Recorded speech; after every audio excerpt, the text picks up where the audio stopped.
जय जय जगदम्ब शिवे जय जय कामाक्षी जय जय त्रिसुते जय जय महेश दैते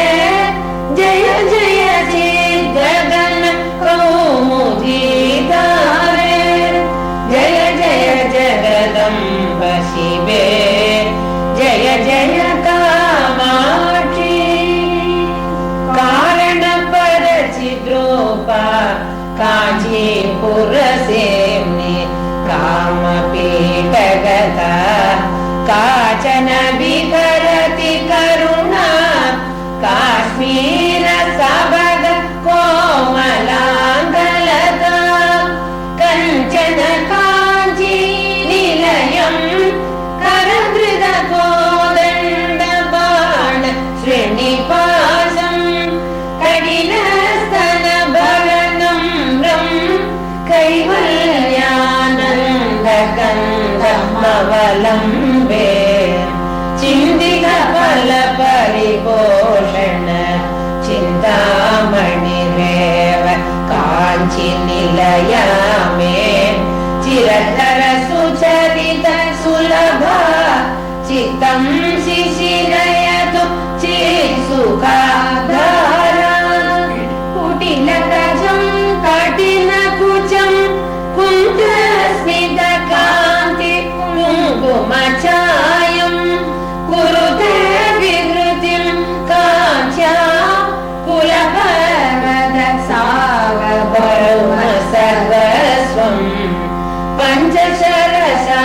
पञ्चशरशास्त्रबोधन परमाचार्येण दृष्टिपातेन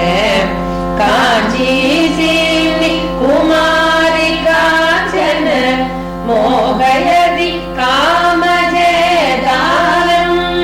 परया काञ्ची पुरया पर्वतपर्याय पीन कुचभरया परतन्त्रावयमनया पङ्कजसब्रह्मचारि लोचनया ऐश्वर्यमिन्दुमौले ऐकात्म्य प्रकृति काञ्ची मध्यगतम् ऐन्दव किशोरशेखरम् ऐकम्बर्यं चकासि निगमानां श्रितकम्पासीमानं चिकित परमशिवधैर्य महिमानं कलये पाटलिमानं कञ्चन कञ्चुकित भुवन भूमानम् आदृत काञ्ची निलयाम् आद्याम् आरूढ यौवनाटोपाम् आगमवतं सकलिकाम् आनन्द अद्वैत कन्दलीं वन्दे तुङ्गाभिराम कुचभर शृङ्गारिकम् आश्रयामि काञ्चीगतं गङ्गाधर परतन्त्रं शृङ्गार अद्वैततन्त्र सिद्धान्तम् जय जय जगदम्ब शिवे जय जय कामाक्षी काञ्चीरत्न विभूषा कामपि कन्द्रसूतिकाभाङ्गीं परमां कला उपासे परशिववामाङ्ग पीठिकासीनां कम्पातीरचराणां करुणा कोरकित दृष्टिपादानां केलीवनं मनो मे केषाञ्चिद्भवतु चिद्विलासानाम् आम्रतरुमूलवसते आदिमपुरुषस्य नयनपीयूषम् आरब्ध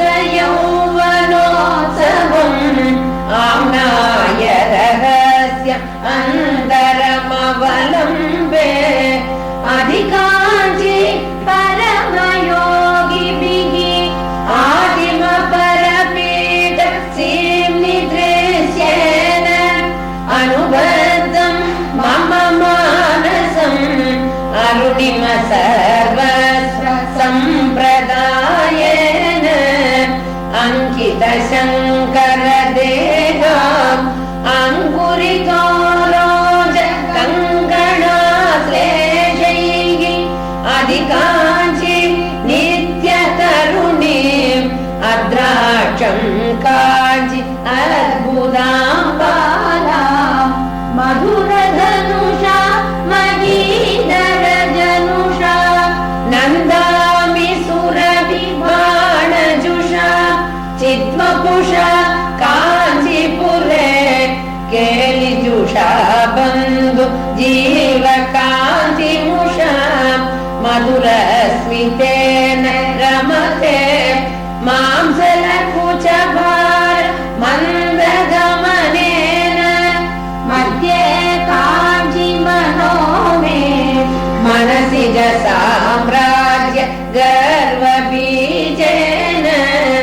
धरणिमयीं तरणिमयीं पवनमयीं गगनदगनहोतृमयीं अम्बुमयीं इन्दुमयीं अम्बामनुकम्प आदिमामीशे लीनस्थितिमुनिहृदये ध्यानस्थिमितं तपस्य दुबकम्पं पीनस्तनभरमीडे मीनध्वजतन्त्र परमतात्पर्यम् श्वेतामन्तरभसिते शाखा मध्ये च वाङ्मनोधीता शीतालोचनपादे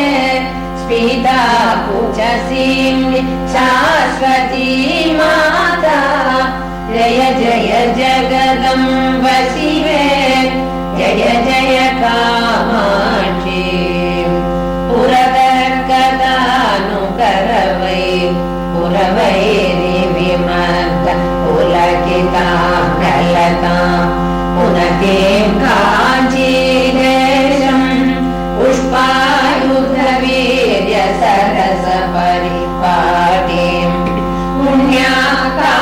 पुण्याकाभिपुरन्द्री पुंहितगन्धर्व सम्पदा बभुषा पुलिनजलीकम्बायाः पुरमतनं पुलकनिचुलितं कुरुते तनिमाद्वैदवलग्नं तरुणारुणसम्प्रदायतनुरेकं तटसीमनिकम्बायाः तरुणिम सर्वस्वमाद्यमद्राक्षम् पौष्टिककर्मविभागं पौष्पशरं सविदसीनिकम्बायाः अत्रारमातयौवनम्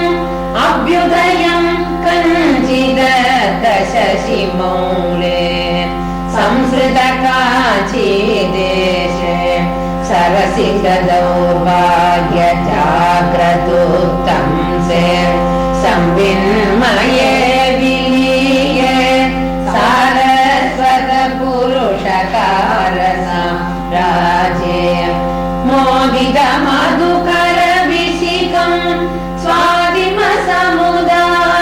सारकोदण्डम् आदृत काञ्चीकेलनम्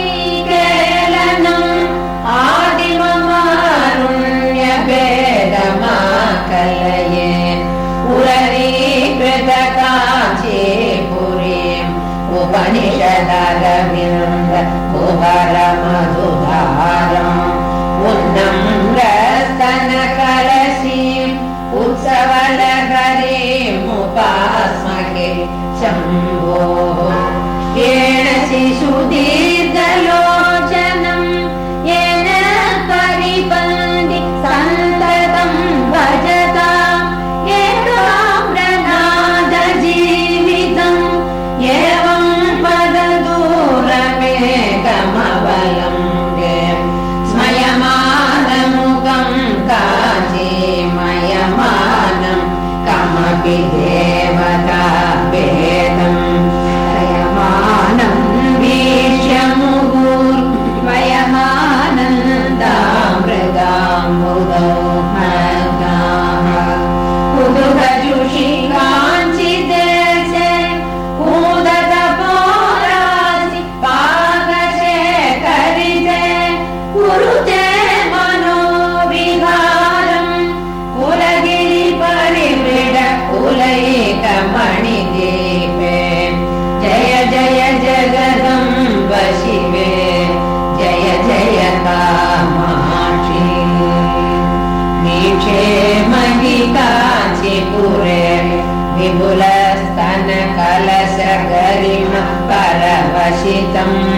विद्रुमसहचरदेहम् विभ्रमसमवाय सारसन्नागम् कुरुविन्दगोत्रगात्रम् कूलचरम् कमपि नौमिकम् वायाः कूलं कषकुचकुम्भम् कुसुमायुधवीर्यसारसंरम्भम् उर्मलितकुचकिशोरैः कुर्वाणैः काञ्चिदेशसौहार्दम् कुङ्कुमशोणैः निजितम् कुशलपथम् शम्भुसुवृतसंभारैः अङ्गितकचेन केनचित् अन्धं करणौषधेन कमलानाम् अन्तःपुरेण शम्भो अलक्रिया कापि कल्प्यते काञ्च्याम् पूरीकरोमि सन्ततम् ऊष्मलकालेन लालितपुंसा उपकम्पमुचितकेलनम् पूर्वेधर वंशसम्पदुन्मेषम् अङ्कुरितस्तनकोरकम् अङ्गालङ्कारमेकचूतपतेः आलोके मयि कोमलम् आगमसल्लाभसारया तार्थ्यम् कुञ्जितकरुणमुदञ्जित सिञ्जितमणिकाञ्चि किमपि काञ्चिपुरे मण्डलिकमृदुलहासम् पिञ्जरतनुरुचि पिनाकिमूलधनम् लोलहृदयोऽस्मि शम्भो लोचनयुगलेन देयमानायां लालितपरमशिवायां लावण्यामृततरङ्गमालायां मधुकरसहचरचिपुरैः मदनागमसमय दीक्षितकटाक्षैः मण्डितकम्पातीरैः मङ्गलकन्दैर्ममास्तु सारोग्यम् मदनारविन्दवक्षो वामाङ्गतटी वसंवदी भूता पुरुषत्रिदये त्रेधा पुरन्द्रिरूपा त्वमेव कामाक्षि जय जय जगदम्ब शिवे जय जय कामाक्षि बाधागरी भवाब्दे आधाराद्यं भुजेषु विचरन्तीम् आधारीकृतकाञ्चीं मोदामृत वीचिमेव विमृशामः कलयाम्यन्दशशधर कलयाङ्कितमौलिम् अमरचिद्वलयाम् अलयामागमपीडीनिलयाम् वलयाङ्गसुन्दरी अम्बा सर्वादिपरमसाधक पूर्वानीताय कामकेतजुषे सर्वाकृतये शोणिं गर्वायास्मै समर्प्यते हृदयम् समयासाध्यमयूपैः समया भूत्या सदैव सीतया उमया काञ्चीरतया नमया लभ्येत किं नु तादात्म्यम्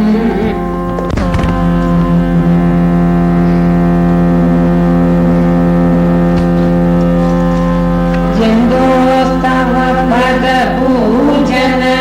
सन्तोषतरङ्गितस्य कामाक्षि बन्धो यदि भवति पुनः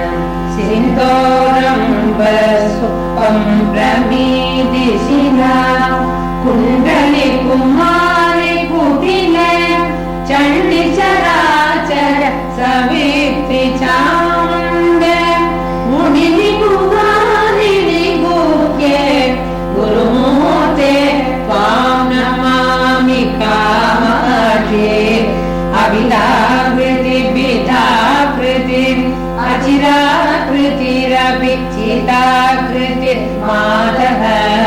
अनहन्ता त्वमकन्ता भ्रमयसि कामाक्षि शाश्वती विश्वं शिव शिव पश्यन्ति समं श्रीकामाक्षि कटाक्षिता पुरुषाः विपिनं भवनममित्रं मित्रं योष्टं च युवति बिम्बोष्टं कामपरिपन्थि कामिनि कामेश्वरि कामपीठमध्यगते कामदुःख भव कमले कामकले कामकोटि कामाक्षि मध्ये हृदयं मध्ये निटिलं मध्ये शिरोभि वास्तव्यां चन्द्रकर चक्रकामुक चन्द्रसमाभां नमामि कामाक्षि जय जय जगदम्ब शिवे जय जय कामाक्षि अधिकाञ्चि केलिलोलैः अखिलागमयन्त्रमन्त्रतन्त्रमयैः अधिशेतं मम मानसम्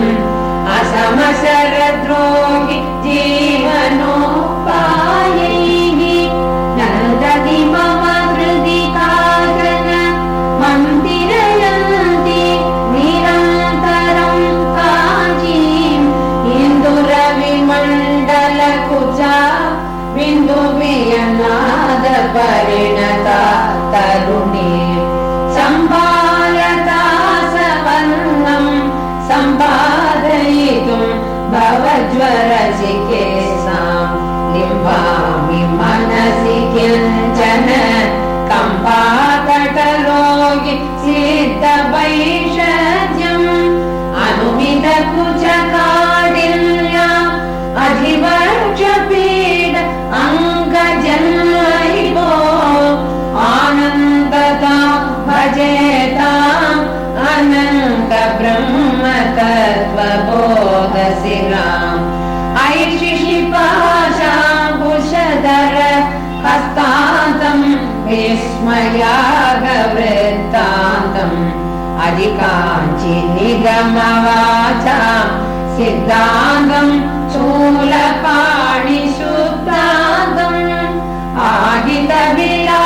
आहितविलासभङ्गिम् आब्रह्मस्तम्भ शिल्पकल्पनया आकृतकाञ्चि अतुलाम् आशां विस्फूर्तिमाद्रिये विद्याम् मुकोऽपि जटिलदुर्गति शोकोऽपि स्मरति यक्षणं भवति एको भवति स जन्तुः लोकोत्तर कीर्तिरेव कामाक्षि पञ्चदश वर्णरूपं कञ्चन काञ्चि विहारदौरेयं पञ्चशरीयं शम्भो वञ्चन वैदग्ध्यमूलम् अवलम्बे परिणतिमति चतुर्धा पदवीं सुधियां समेत्य सौषुम्नीं पञ्चाशदर्न कल्पित पदशिल्पा त्वां नमामि कामाक्षि आदीक्ष मम गुरुरात् आदीक्षान्त शरात्मिकां विद्यां स्वादिष्टचापतृण्डां निर्दिष्टामेव कामपीठगतां जय जय जगदम्ब शिवे जय जय कामाक्षि समरसासनया काञ्चीपुरकृतासनया स्वासनया सकल जगद्वासनया कलितशम्बरासनया नेमवती कम्बायां स्थेमवती यदि मनस्सु भूमवती सामवती नित्यगिरा सोमवती शिरसि भाति हैमवती कौतुकिना कम्बायां कौसुमचापेन कीलितेनातः कुलदैवतेन महता उर्मलमुद्रां दुनोतु प्रदीपा यूनाकेनापि मिलतेन स्वाहा सहाय तिलकेन सहकार मूलदे संविद्रूप कुटुम्बिनी रमते कुसुमशरगर्व सम्पत्कोशगृहम्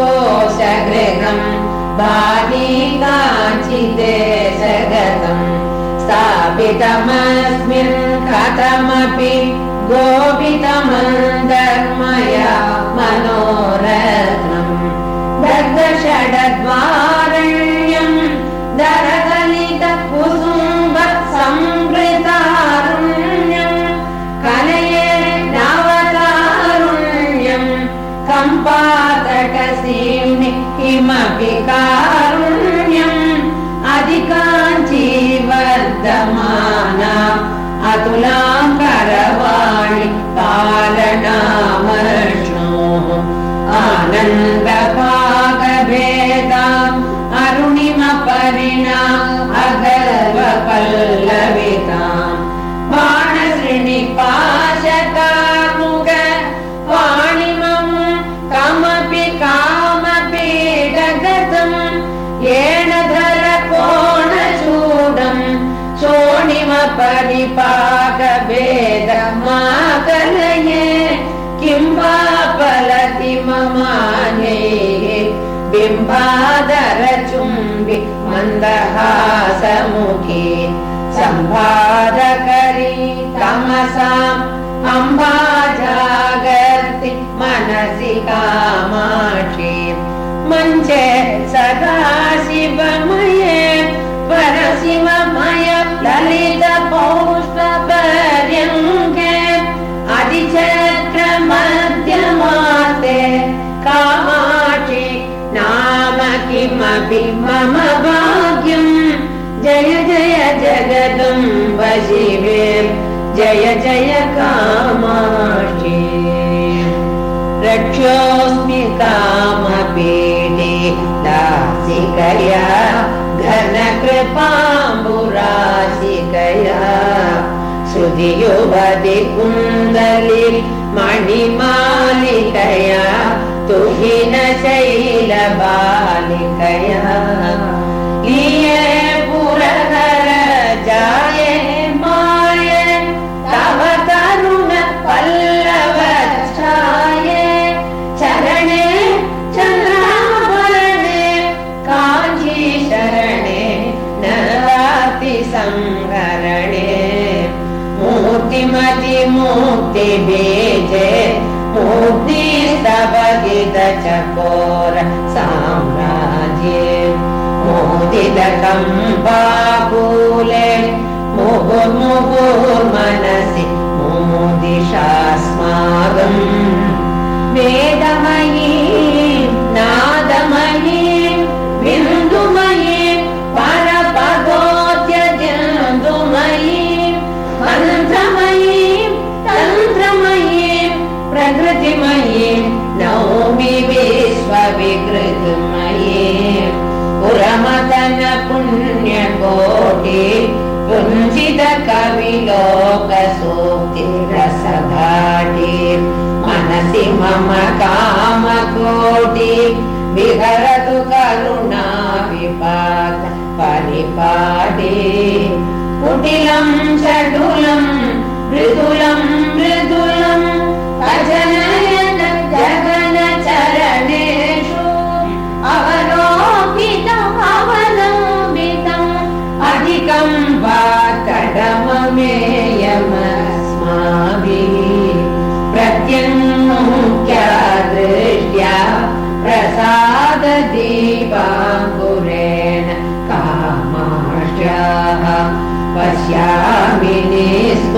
मपो पचेलिमं कमपि परशिवोल्लासम् विद्ये विधातृविषये कात्यायनि काली कामकोटिकले भारती भैरवी भद्रे शाकिनी शाम्भवी शिवे सुवे भवती मालिनी महेशशालिनी कांची केलिनी विपक्षकालिनी ते शूलिनी विद्रुमशालिनी सुरजनपालिनी कपालिनी नमोस्तु देशिक इति किं शङ्के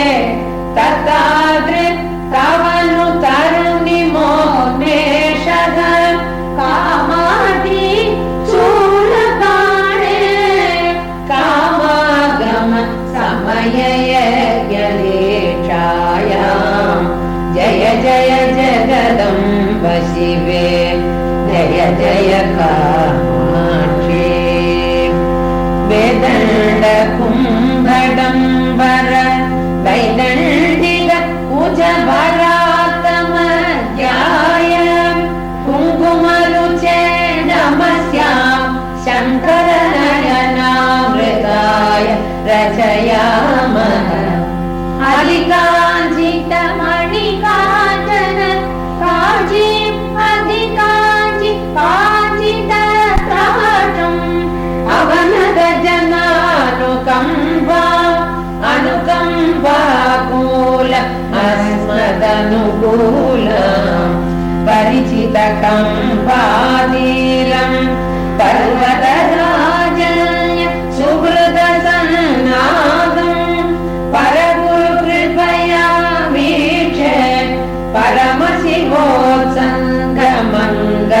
परमशिवोत्सङ्गमङ्गलाभरणम्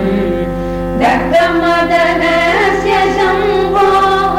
प्रदीयसि ब्रह्मचर्यवैदग्ध्यं तव देवी तरुणिमसि चतुरिमभागो न चक्षमे मातः मदजलकमालभद्र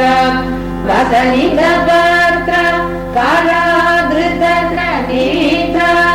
विहरति पुलिन्दयोष गुञ्जाभूष फणीन्द्रकृतवेष अङ्गे सुखिनी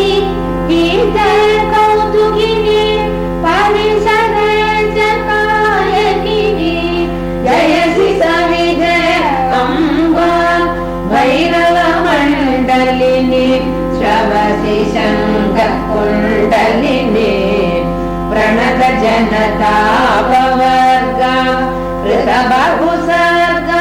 ससिंह संसर्ग कामाक्षी मुदितवर्ग अतरिपुवर्ग त्वमेव सा दुर्गा श्रवणचलद्वेदण्डा समरोदण्डा धूतासुरशिखण्डा देवी कलितान्द्रषण्डा धृतनरमुण्डा त्वमेव चामुण्डा उर्वीधरेन्द्रकन्ये गर्वीभरितेन भक्तपूरेण गुर्वीमकिञ्चनाति कर्वी पुरुषे त्वमेव कामाक्षी ताडितरिपुपरिपीडन भयहरणे निपुणकलमुसला क्रोडपति भीषणमुखी क्रीडसि जगति त्वमेव कामाक्षी जय जय जगदम्ब शिवे जय जय कामाक्षी स्मरमतनवरणलोला मन्मथहेला विलासमणिशाला कनकरुचि चौर्यशीला त्वमम्बा बाला कराब्जधृतमाला